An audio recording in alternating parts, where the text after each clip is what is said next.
each critic activity is split up into 3 different phases, as you can see here. So the first is the create phase, and then we have the evaluate phase, followed by the feedback phase.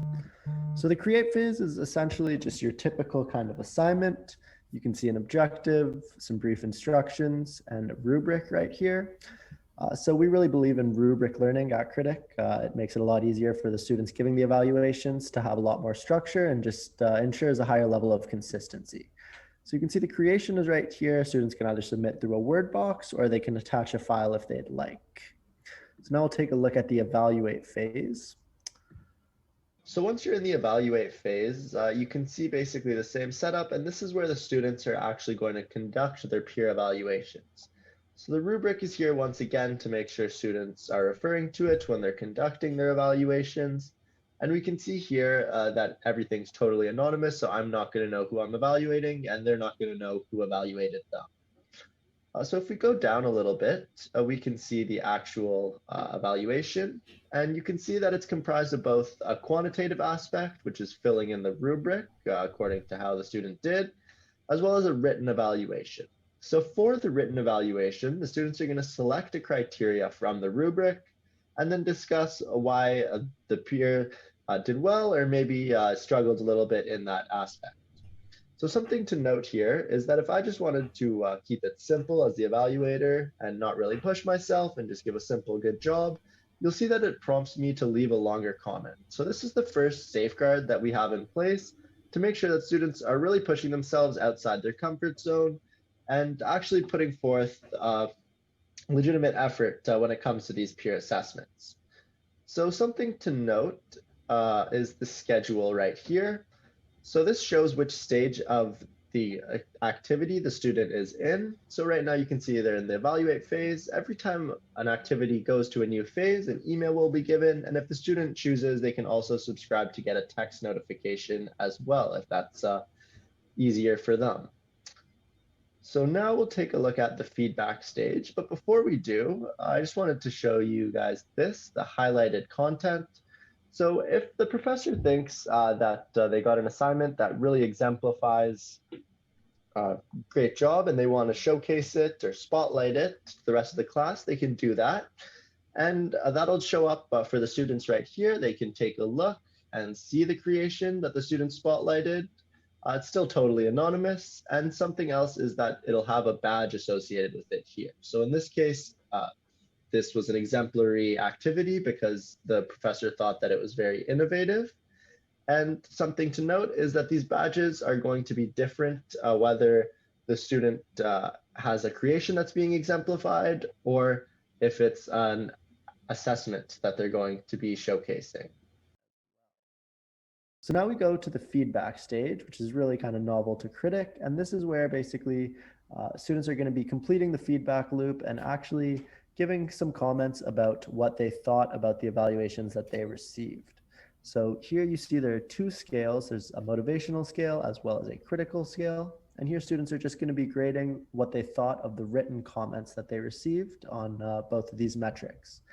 So something to keep in mind here is that when students are doing this, they haven't actually yet seen their creation score, which becomes available to them once they finish completing their feedback. And so this is really another step to make sure that students are actually conducting the feedback step before they have any sort of bias based on what mark they ended up getting. So you see here, you can either check out the class average or dispute your score if you'd like. And so this is a feature that the student would use if they feel like the creation score that they were given was not reflective of the work that they'd completed. And then the professor would just be prompted that a student's disputed their score, and they'll have the opportunity to override the score or leave it as it is. So something to note about this creation score is that it's actually not a straight average of all the evaluations that a student's received, but rather a weighted average based on the grading power that each student evaluating them has. So grading power is another novel feature that's Kritik's. And essentially, based on how good of an evaluator a student is, they'll have their own respective grading power. So we can see here, peer evaluator number 1 has 6 stars grading power, whereas peer evaluator 2 only has 4 stars. And peer evaluator 3 just has the 1 star. So this will actually mean that the evaluation received from peer evaluator 3 will have much less of an impact on the student's grade. And so this brings us to how we actually get a baseline for these grading powers, which really comes down to this calibration activity that you're going to give out to your students at the beginning of the term. So now we're going to take a look at things from the professor's perspective. We're just going to start with the calibration activity and give you an idea of how those grading powers find their baseline. So the first thing you're going to do, the first activity you're going to conduct is going to be a calibration activity. So as you can see here from the schedule, there's only one phase of a calibration activity, and that's the evaluate stage. So what you're going to do here is pick 3 different assignments. One's going to be the really high quality one kind of middle range, and then one that's on the lower side of the quality. And what you're going to do is evaluate those 3 assignments and then give the students an opportunity to evaluate the same 3 assignments. So if we just click Blake's responses here as an example, you're going to see that they got an evaluation score on the calibration activity of 86%, which resulted in them getting +3 grading power stars. So if we take a look at the second evaluation, we'll see that the student score was 4 stars here. So that's what Blake gave, whereas the mark that the professor gave was only 3 stars. So that's what led to this overall grading score for this evaluation being 79%.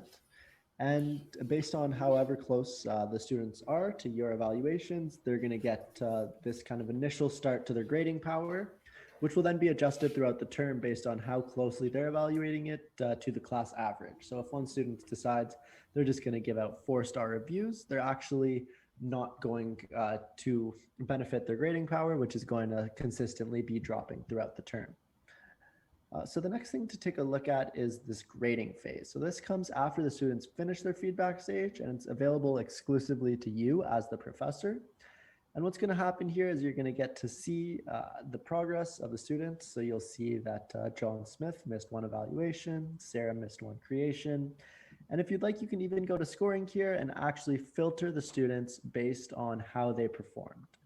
So if I just click that, that'll show me right at the top the students that maybe need a little bit more attention. And as you could maybe imagine, the student that got the worst grade actually disputed it. So if I'd like to take a look at that dispute, I can just click that there. And the fact that it's red means it hasn't yet been addressed. So disputes are only being used in about 2 to 4% of cases, which is something that we're really proud of. It really goes to show that students are content with the evaluations that they're receiving, and that this kind of additional feedback that they're getting and having it come from their peers is really going a long way in terms of making sure that they're satisfied with the marks that they're ending up with.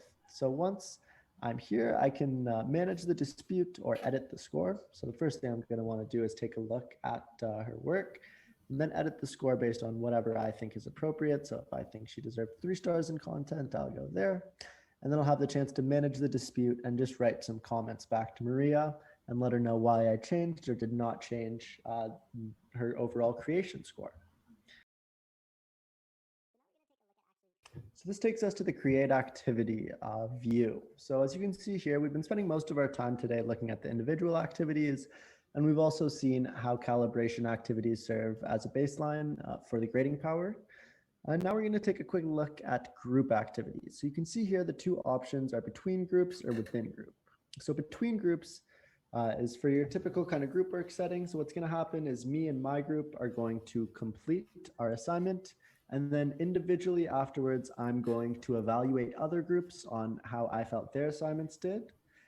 Whereas the within group is kind of for after a group activity has been completed, a group and their group members will get the opportunity to evaluate each other on their performance to make sure everyone has a good idea of how their contribution was viewed within the group. So this is also going to be anonymous on the first side.